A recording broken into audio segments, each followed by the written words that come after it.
Yenidən hər vaxt olsun, dəyərli izləyicilərimiz. Bazar şənbə günüdür. Xoş istiratlar arzulayıram sizə. Yəni qızıldan danışmaq istəyirəm. Yəni qızıl bildiyiniz kimi dünən 100-110 dollar dəyər itirib. Düzdür, səhər saatlarında qeydindən sonra yuxarı doğru istiqaməti davam etdirirsə belə 100-110 dollar endi və onun Fibonacci əsasında 50%-dən yuxarı doğru istiqamətə davam etdirir. Yəni 50 dollarlıq bir yüksəliş oldu. 50 dollardan biraz yüksəliş oldu.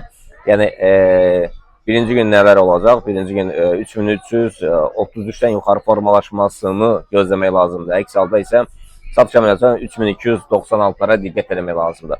Bu vacib bir məqamdır. Hər ehtimala qarşı tədbir əldən buraxmayın və kiçik lotlarla bazara gəlin. Yəni qızıl çox sürətlidir.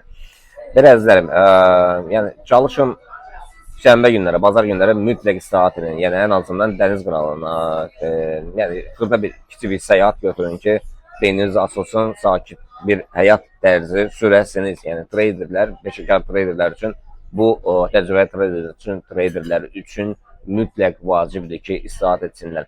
Yəni gözəl bir məkanda istirahət edin və dincəlin. Sağ olun, inşallah görüşmək ümidilə.